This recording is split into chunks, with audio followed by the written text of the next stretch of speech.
Hello मेरे प्यारे बच्चों, कैसे हो आप सभी। तो पिछली वीडियो में मजा आया था। हमने क्या क्या पढ़ा था बताइए। अम्ल पढ़ा हमने और क्षार पढ़ा था। अब इस वीडियो में हम लोग सूचक के बारे में पढ़ेंगे, पीएच वैल्यू पढ़ेंगे और अलग अलग जो लिटमस पेपर वगैरह इन सभी का जो अलग अलग विलियन में रंग होता है उन चीजों को हम याद करेंगे, ठीक है। और ट्रिक के साथ याद करने की कोशिश करेंगे। सबसे पहले हम बता दें आपको कि सूचक क्या होता है, जो कि इस वीडियो में मेन टॉपिक हमारा है सूचक का। सूचक क्या होता है? किसी अनुमापन में उदासीन बिंदु को ज्ञात करने के लिए या फिर किसी निर्धारित बिंदु को ज्ञात करने के लिए करते हैं, उस पदार्थ को क्या कहते हैं बच्चों? हम लोग क्या कहते हैं? सूचक बोलते हैं। क्या कहते हैं? सूचक कहते हैं।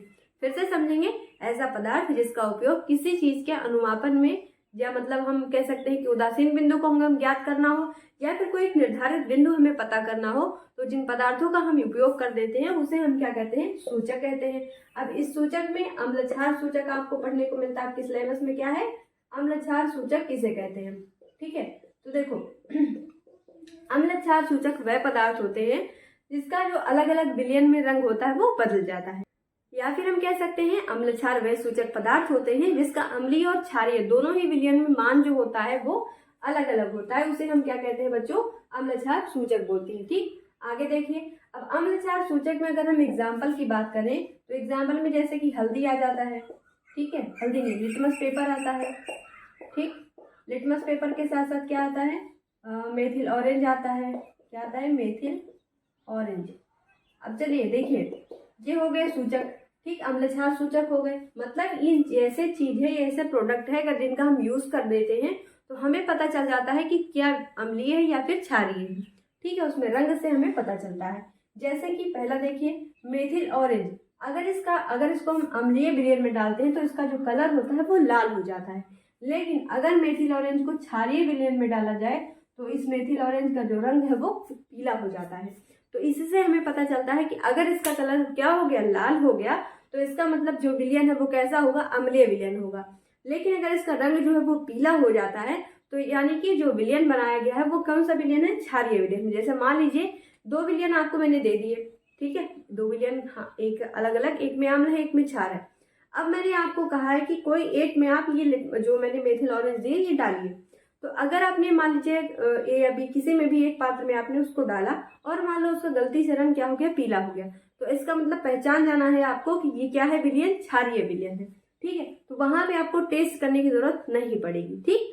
पहले हम लोग क्या समझते थे? शुरुआत में जब हमने सिलेबस स्टार्ट किया, चैप्टर स्टार्ट किया, तो हमने समझा कि टेस्ट से हम पता लगा लेते हैं। लेकिन मान लो कि वो खतरनाक हो, हमारे लिए बहुत ज्यादा हानिकारक हो, तो टेस्ट कैसे हम करेंगे? तो ऐसे ऐसे प्रोडक्ट बनाएंगे जिससे हमें पता चल सके, ठीक है। लिटमस देखो, दूसरा नंबर है। लिटमस का जो पेपर होता है वो अम्लीय विलयन में उसका रंग लाल हो जाता है, वहीं क्षारीय विलयन में इसका रंग क्या हो जाता है? नीला हो जाता है। इसी तरीके से फिनोक्सिलीन जो है वो क्या होता है? अम्लीय विलयन में क्या होता है? कलरलेस होता है, ठीक है। लेकिन क्षारीय विलयन में क्या होता है? अरे भैया गुलाबी यानी कि पिंक होता है। व्हाट्सएप कैसा रही है ना। देखो फिनोक्सिलीन जो होता है इसका रंग जो होता है वो अम्लीय विलयन में कैसा होता है? कलरलेस हो जाता है। मतलब ये जो इसका रंग है वो बिल्कुल रंगहीन हो जाता है। लेकिन में अगर हम क्षारीय विलयन में इसको डालें तो कैसा होता है? गुलाबी हो जाता है, ठीक है। आगे देखो फिनॉल रेड, इसका जो रंग है वो अम्लीय विलयन में लाल और क्षारीय विलयन में अम्लीय विलयन में येलो हो जाता है, क्षारीय विलयन में लाल हो जाता है। उसी तरीके से मेथिल रेड जो है उसका कलर अम्लीय विलयन में तो रेड रहता है, लेकिन क्षारीय विलयन में क्या हो जाता है? येलो हो जाता है।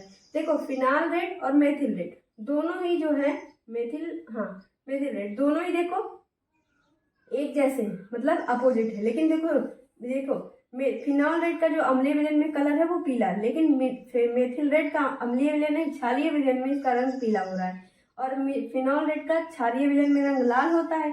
वहीं देखो मेथिल रेड का जो कलर है वो अम्लीय विलयन में रेड रहता है। एक दूसरे का देखो अपोजिट है ना। लेकिन देखो मेथिल रेड और मेथिल ऑरेंज दोनों में अम्लीय में देखो क्या हो रहा है? रेड, और क्षारीय में क्या हो रहा है? येलो हो रहा है कि नहीं। इसका मतलब अगर आपसे पूछा जाए मेथिल रेड या मेथिल ऑरेंज तो दोनों ही समान होगा, यानी कि अम्लीय विलयन में दोनों का रंग लाल, क्षारीय विलयन में दोनों का रंग क्या होगा? पीला होता है, येलो होता है। लिटमस पेपर में आप देख रहे हैं अम्लीय में इसका लाल होता है, क्षारीय में इसका नीला होता है। फिनाक्रिन में कलरलेस गुलाबी होता है। फिनाल रेड, अब देखो फिनाल रेड और मेथिल ऑरेंज एक दूसरे का अपोजिट है कि नहीं, क्योंकि मेथिल रेड और मेथिल ऑरेंज एक जैसा है। तो ये दोनों भी आपस में अपोजिट है और ये दोनों आपस में अपोजिट है। तो इसी तरीके से हम लोग याद करने की कोशिश करते हैं। कुछ नया नया ऐसे तरीका लगाओ, 2-4 उसको बार पढ़ो तो अपने आप नया नया आइडिया मिलता चला जाता है ना। देखो अभी हमने पढ़ा, हमें आइडिया मिल गया कि कैसे हमको इसको याद करना है। आराम से आइडिया आ गया ना, ट्रिक भी पता चल गई होगी। तो इसीलिए वीडियो को अच्छे से पढ़िए। देखो कम समय में मैं आपको ज्यादा से ज्यादा चीजें डिलीवर करने की कोशिश करती हूँ, इसीलिए बच्चों वीडियो को शेयर करते रहा करिए और चैनल को सब्सक्राइब भी कर लीजिए। ओके, चलो आगे बढ़ते हैं। चलिए बच्चों, अब हमें क्या पढ़ना है, पीएच वैल्यू पढ़ना है। लेकिन सबसे पहले हम जान लेते हैं कि जो पीएच होता है इसे हम क्या कहते हैं, यानी कि अगर हम पूछा जाए आपसे पीएच की डेफिनेशन बताइए तो आप क्या कहेंगे। तो एक वैज्ञानिक थे जिनका नाम था सोरेंस। वैज्ञानिक का नाम क्या था, सोरेंस। वैज्ञानिक सोरेंस ने कहा कि किसी विलयन में जो हाइड्रोजन आयन की सांद्रता है, ठीक है, ध्यान से सुनिएगा, इस फॉर्मूले के थ्रू मैं आपको पूरी डेफिनेशन सिखा दूंगी। पीएच वैल्यू अगर आपको इसका डेफिनेशन पूछा जाए तो सोरेंस के अनुसार, सोरेंस ने एक वैज्ञानिक थे जिन्होंने बताया कि किसी विलयन में जो हाइड्रोजन आयन की सांद्रता होती है, ठीक है, इसका जो ऋणात्मक क्या होता है, हाइड्रोजन आयन की सांद्रता यानी H+, इसका जो ऋणात्मक लघुगणक होता है। अब लघुगणक मतलब लॉग होता है, जिसे इंग्लिश में हम लोग लॉग बोलते हैं, लेकिन हिंदी में लघुगणक कहते हैं। अब किसी भी लघुगणक का ये जो बेस होता है वो हमेशा 10 होता है। तो कहा कि पीएच वैल्यू वो होती है, जो सोरेंस ने बताया कि किसी विलयन में हाइड्रोजन आयन की जो सांद्रता होती है वो उसके ऋणात्मक लघुगणक की क्या होती है, बराबर होती है।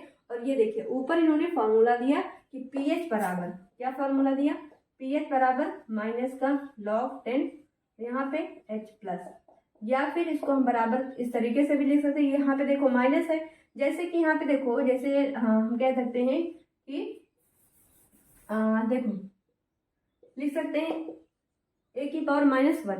a की पावर -1 को अगर हम इसको बटे में चेंज करना चाहें तो इसको हम क्या लिखेंगे, 1/a लिखेंगे। ये ऊपर आता है तो इसकी जो पावर हमेशा एक ही, जबकि यहाँ पे कोई पावर नहीं, वहां पे हमेशा एक पावर, तो ये ऊपर जाएगी तो ये पावर क्या हो जाएगी, माइनस में। तो हम यहाँ लिख देंगे ये इसको इस तरीके से कि a की पावर -1, यानी कि इसका कहने का मतलब है a की पावर -1 किसके बराबर होगा, 1/a के बराबर होगा। तो अगर यही चीज यहाँ पे लागू करी जाए तो यहाँ क्या है, माइनस है। तो अगर इसको हम बटे में लिखना चाहे तो हम क्या लिखेंगे, अगर हमें प्लस इसको बनाना है तो क्या लिखेंगे, log 10 1/H+, यानी कि ये जो ऊपर लिखा हुआ चीज यहाँ पे नीचे आ जाएगी। लेकिन यहाँ माइनस है तो ये चीज नीचे क्यों आएगी, जो भी चीजें यहाँ पावर में रहती हैं, देखो यहाँ पावर में थी तो क्या थी, ये पावर सामने लॉग के अंदर क्या होता है, ये चीज आगे आ जाती है। इसीलिए यहाँ पे जिसकी पावर तो ये वाला था, लेकिन ये सामने आ गया और ये चीज नीचे चली गई तो ये पॉजिटिव बन गया, ठीक है। तो और जो सोरेंस ने क्या बताया कि किसी भी विलयन में जो हाइड्रोजन आयन होती है उसकी सांद्रता जो होती है वो ऋणात्मक लघुगणक की क्या होती है, बराबर होती है, ठीक है। समझ में आ गया फॉर्मूला। अब इसी तरीके से कुछ फॉर्मूले हैं जो आपको याद रखने हैं, जैसे कि मैं यहाँ पे लिखने चल रही हूँ, आपको इसको नोट करते रहना है। जैसे कि log 10 की वैल्यू क्या होती है, log 100 की वैल्यू क्या होती है। तो इस चीज को आप लिखिएगा क्योंकि हो सकता है आपसे पूछा जाए। log 10 की वैल्यू हमेशा याद रखिएगा 1 होती है। log 100 की वैल्यू 2 होती है। अभी बताऊंगी कैसे होती है, याद करा दूंगी आराम से। log 1000 की वैल्यू 3 होती है, इसकी वैल्यू क्या होगी 4। इसी तरीके से ये क्रम बढ़ता चला जाता है। याद कैसे करोगे, देखो कुछ नहीं करना है, इसको ध्यान से देखिएगा। जहां पे 1 0 रहे वहां पे मान 1, जहां 2 0 मान 2, जहां 3 0 मान 3, जहां 4 0 मान 4। इसी तरीके से आगे भी कंटिन्यू होता चला गया, जितने 0 लगेंगे उतना वैल्यू यहाँ पे बराबर में आती जाएगी, ठीक है। समझ में आ गया आपको।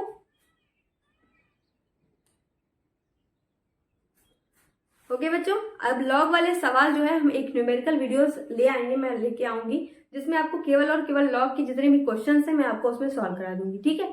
तो इसमें आपको थ्योरी केवल पढ़ना है, बाकी जो होगा वो न्यूमेरिकल के थ्रू में हम एक अलग वीडियो में डिस्कस करेंगे। ओके चलिए बच्चों, अब हम लोग कुछ पीएच वैल्यूज याद करेंगे, वो भी ट्रिक के साथ। देखो आपको यहीं पढ़ाते पढ़ाते ना याद करा दिया तो नाम बदल देना।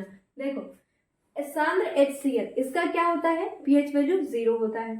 नींबू का क्या होता है 2.5, क्योंकि ये क्या होता है, खट्टा होता है ना, खाने में बहुत ज्यादा अगर हम डालें तो बहुत खट्टा खट्टा लगता है। अभी किसी बच्चे के मुंह में डाल तो देखो उसका रिएक्शन क्या होता है। तो क्या होता है 2.5। देखो पहली चीज ये समझ लो इन सब चीजों के पढ़ने से पहले, जो पीएच वैल्यू होती है उसमें 1.7 होता है, जो कि क्या होता है, उदासीन होता है। मतलब उदासीन का मतलब क्या है, ना तो वो मतलब खट्टा होगा और ना ही वो तीखा यानी कि कड़वा होगा। तो इस चीज को रखा गया 7। अब इससे जो कम में आता जाएगा, इधर क्या होगा, माइनस होगा, माइनस की वैल्यू, और इधर क्या होगी, प्लस की वैल्यू। 7 से जितना बढ़ेगा वो चीज उतना ही क्षारीय होगा, और 7 से जितना घटेगा वो चीज उतना ही क्या होगा, अम्लीय होगा। तो नींबू क्या होगा, 2.5 इसका मान होता है। और इसकी ट्रिक हम लोग तैयार कर सकते हैं। क्या है इसका जो पीएच वैल्यू, वो क्या है, 2.5 यानी कि 2.5। और अगर नींबू शब्द हम देखें तो ये भी क्या है, 2.5 अक्षर का ही है। तो याद हो गया ना, पीएच वैल्यू नींबू की क्या होती है, 2.5 यानी कि 2.5 होती है। ठीक है, चलो आगे देखो। पानी का 7 होता है क्योंकि यह तो ना अम्लीय है ना ही क्षारीय, क्योंकि ये उदासीन प्रकृति का है। अगर आपसे मान लो ऑब्जेक्टिव टाइप क्वेश्चन पूछा जाए कि जो पानी होता है वो किस प्रकृति का होता है, तो आप यहाँ पे क्या लिखोगे, उदासीन प्रकृति का होता है, क्योंकि इसकी पीएच वैल्यू 7 होती है।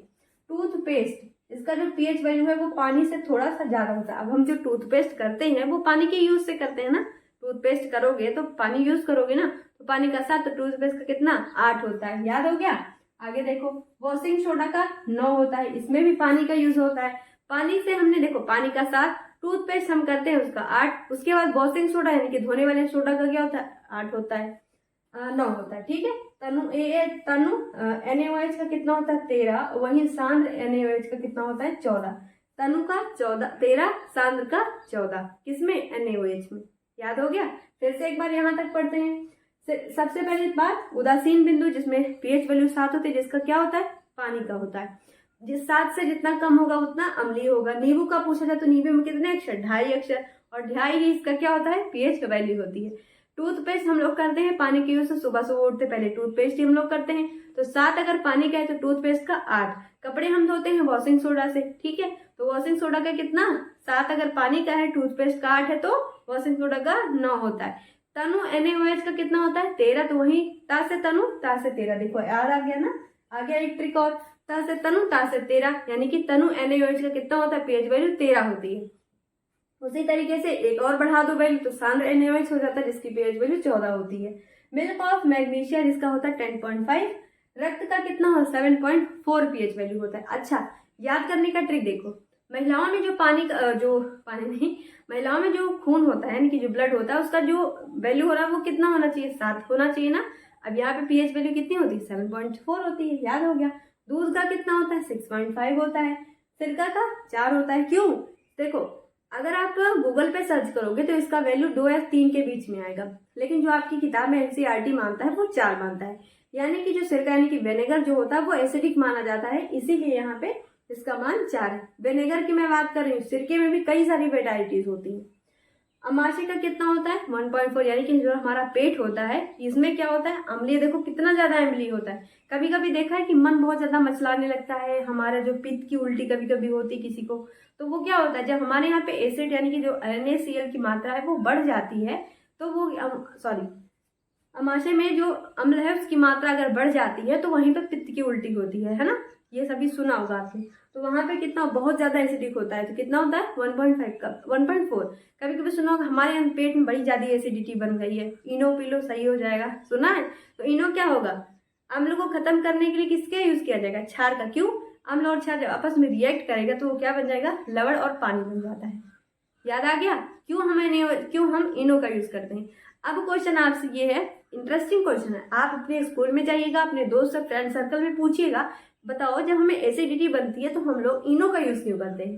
पूछना सवाल, और ये वीडियो उन तक जरूर पहुंचा दीजिएगा जिसको इसका रीजन नहीं पता है। और इस तरीके से मुझे आपको यूट्यूब पे कोई पढ़ाने वाला नहीं मिलेगा। इसलिए जो ट्रिक है ना वो बहुत मेहनत से आती है, इसीलिए बच्चों वीडियो को शेयर कर दीजिएगा और इस ट्रिक को याद कर लीजिएगा। अगली वीडियो में ऐसे ही बीच बीच में मैं पूछती रहूंगी आपसे कि आपने पढ़ा है या नहीं। याद तो मैं आपको करा दूंगी 100%, क्योंकि यूपी बोर्ड वाले बच्चों के साथ मैं खड़ी हूँ। इसीलिए बच्चों वीडियो को शेयर कर दीजिएगा जितना ज्यादा हो सकता है। मिलेंगे फिर अगले वीडियो में जिसमें हम लोग क्वेश्चन सॉल्व करेंगे पीएच वैल्यू वाले सारे, ठीक है। तब तक के लिए बाय, और अच्छे से मेहनत करके पढ़िएगा।